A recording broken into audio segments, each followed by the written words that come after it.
Hello everyone, it's Andy. Just a quick video here that I made about 18 months ago on a channel that had about 200 views and has now been mothballed. A few people in the selected video were asking me about the Sky keyboard on the shelf behind me. I did make a video about that. I'm going to re-upload it now in case anybody wants to find out a bit more about that.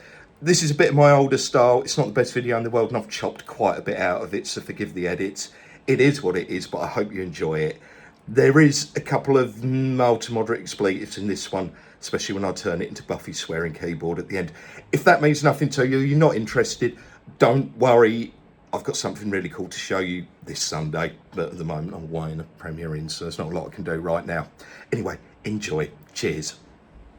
I've gone down a really weird path over the last few weeks, and that path leads me straight to the weird and wonderful world of Forgotten Sky digital accessories from distressingly 25 years ago.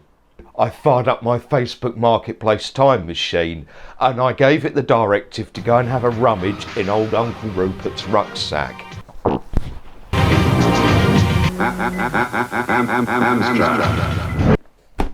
And this is what popped out.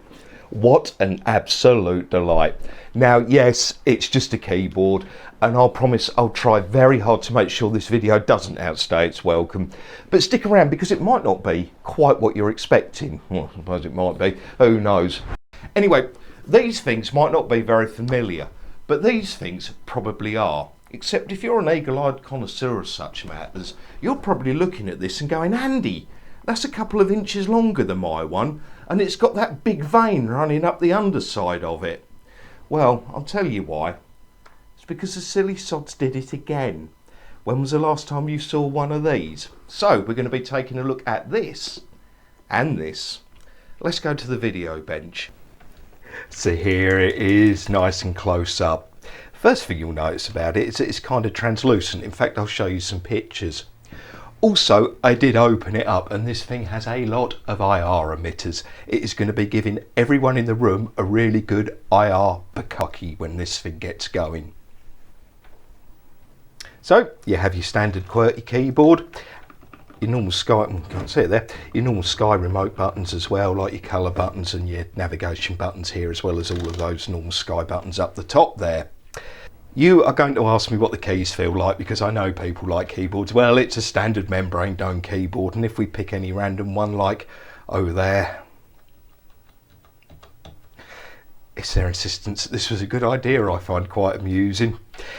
The other thing on the back of it, it's got these nice fire tunnels, so because this was designed to be used on your lap, it's nice and comfortable. Oh really? Do I have to explain that? That's going to need a long shot, and I'm wearing shorts. Right, okay, thigh tunnels. Sits neatly upon the thighs for use.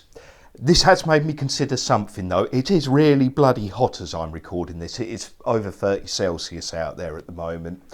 That has made me think possibly for extended use for some people, a third cutout around the reality anchors may have been useful. I'll let you fill in the gaps. Massively reduced overheating potential with this one unless you have a very, very short torso. As you can see, it is a bit longer than the normal Sky remote. I know this one's got the plus buttons on it. I am not buying any more bloody Sky remotes to make this video for a comparison. Sorry. And here's the great revelation you've all been waiting for. That hinge is open, revealing a full QWERTY keyboard as well as a few other buttons you might need while you're banging out emails on it. But there is something very interesting they've done here, and it's really quite smart.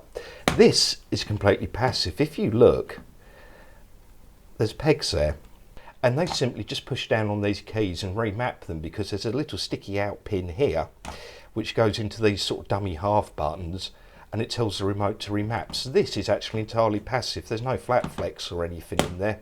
It just sits on top, so if you hit volume up, for example, that's going to interface, I think, with green when it's remapped. Simple as that, a really smart idea. And they've added an IR blaster on the side of it as well. And obviously the big thick vein that runs up the underside. But there you go, the Sky Navigator. Go on then Andy, show me these bad boys doing their things. I will as much as I can. All right, this Skybox is very, very unwell, as you're about to see. Also, the interactive services were turned off a long time ago. And as I'm filming this, I can't remember when, but I'll drop a graphic down below. So anyway, imagine it's about the year 2000. You've come along, you've got your nice skyboard. You turn this on, interactive, boom. Here there would be an option for something called open. What's open? Just watch this video for a second, and it's only an excerpt. The whole thing's worth checking out if you're a bit of a geek on this thing, and see if you can spot the difference. Welcome to British Interactive Broadcasting. Interactive television for the future. Until now, you've just watched your TV. Soon it will open the door to a whole new world. BIB's home banking service will turn your TV into a personal ATM, where you can access all your accounts. With Open Interactive TV, you can email friends and family wherever they are, or whatever they're up to.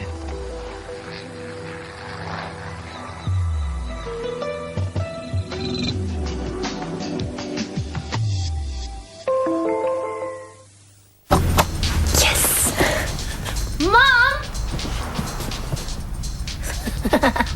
Mom!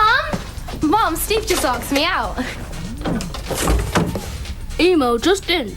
Today, Jade was asked out on a hot date by Steve. Mom, tell him he's reading my email. Lewis! Report suggests Steve must need glasses. Open. Don't just watch TV, use it. We'll talk about the Open Sky British Interactive Broadcasting relationship another time if you're interested. Drop me a comment down below and we can definitely talk about that because it really is quite interesting. Not being able to show you these pair working with that would have been a bit of a letdown. That would have been like giving you a 10-minute techno hand shandy, getting bored and just wandering away. Techno hand shandy, getting bored and just wandering away. I'm not like that. My noggin started jogging.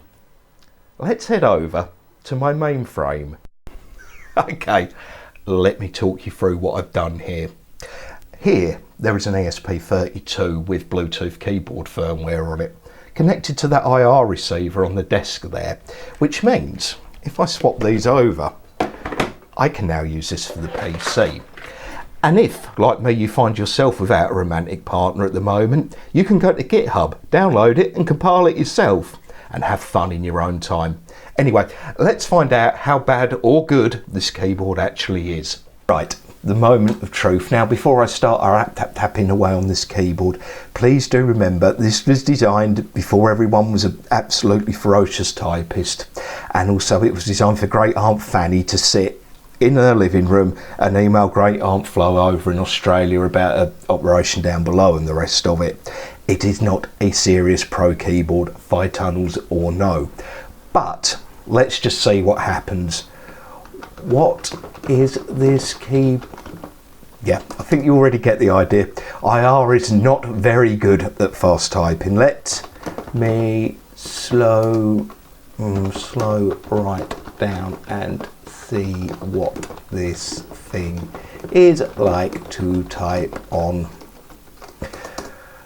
I think that gives you an idea, and it feels absolutely minging under the fingers, but if you really do insist, you can use this. That was absolutely harrowing, but wait kids, there's more, remember. Let's see if that one's as glitteringly shit. Now obviously this is a bit more of a hunt and pecker, but if we do, believe it or not, this one actually feels better to type on, probably because it's a bit slower. But what is this keyboard like? Capital A, I'll just type my name instead. Look, yes, you can get it to work, but why on earth would you? But there are more exciting things to talk about. I did not expect that one to be better, which probably demonstrates how truly dreadful this keyboard is. 5 tunnels or no. Anyway, we've got these colour buttons here, right? And I was thinking back to what we were doing about the year 2000 when I was about 13, 14 and we first went on the internet and school and stuff. So I had a bit of a brainwave. And yes, I wrote more software. The red button does the DJ sound. And if you were at school around the turn of the century like I was, the bane of every music teacher's existence. Shut up. The green button, that doesn't do anything as offensive. Sometimes a partridge shrug is all you need when you're going through YouTube comments or whatever. The third one is yellow, which opens Beehive Bedlam, which you can use these crappy pseudo mouse controls here to play. But then I thought, what can I do for the blue button? And then I thought, what about turning the air blue? Now this may be a forgotten reference, but anyone that went to school around the time I did will remember there was something called Buffy's swearing keyboard. Oh yes. We engage childish mode. Nah. Xylophone buggery. I think it's time we all went home, isn't it? And that's your lot for this one. Short, sweet, and slightly translucent.